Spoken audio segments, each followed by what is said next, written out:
Joining us now to break this one down a little bit more is Doug Lesmerises from Cleveland.com, who covers Ohio State.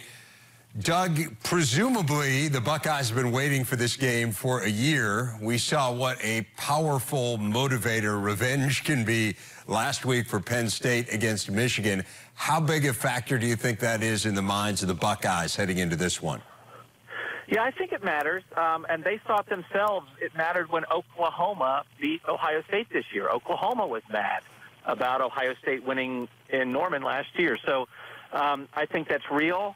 Ohio State hasn't lost a lot of games. They have when a team gets them, they usually get them back. When they lost to Michigan State in the Big Ten Championship in 2013, it was a very big game when they played Michigan State in 2014, and they won. So, you know, you don't win on revenge, you win on talent, but that is a factor here. It's on Ohio State's side.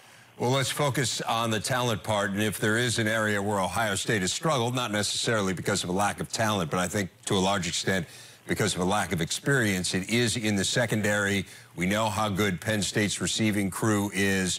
What do you make of that matchup? Yeah, it's going to be tough. Jordan Fuller at safety has been playing very well lately. I think he's going to be in coverage a little bit more in this game. They like the way David Webb, the other senior safety, has been playing well.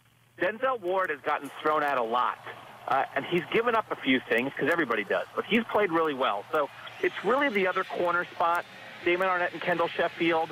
You know, they just haven't been really tested since Oklahoma, so you don't know for sure.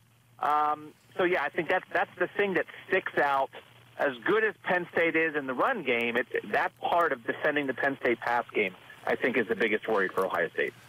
From the point of view of the Buckeyes offense, how much of the improvement there do you attribute since that Oklahoma game to the offense genuinely getting better and growing, and how much of it do you just attribute to the opponents haven't been near the same level?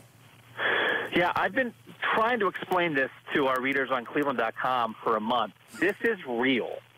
They are a completely different team. It's the Ryan Day, Kevin Wilson offense now. They called a bad game against Oklahoma. They didn't know how to use these guys. J.T. Barrett is a completely different quarterback. I know the level of competition has not been nearly as good, but last year they were winning games when the passing game was broken.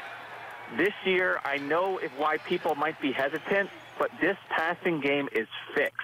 The progress is obvious. It's different routes. It's different confidence. It's different rhythm. They are a completely different pass game than they were against Oklahoma, and I do think they will show that Saturday. Okay, so that being said, Doug, how important do you think this game is for J.T. Barrett's legacy? You know, if they lose, their playoff hopes are over. If they win, they take control in the East and have a very clear path to the playoffs. So JT has been a great regular season quarterback. His questions have been in the postseason because he wasn't in the 14 championship run. He was hurt. They got shut out against Clemson last year.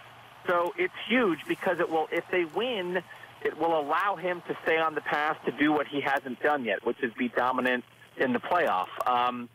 So, yeah, I mean, he's going to have a great legacy no matter what, but he's going to be short of something if they don't get to the playoff this year. If they get there and do something, he's going to be viewed differently. Always good stuff. Doug Lesmerises from Cleveland.com. Thanks, Doug. Thanks, Dave.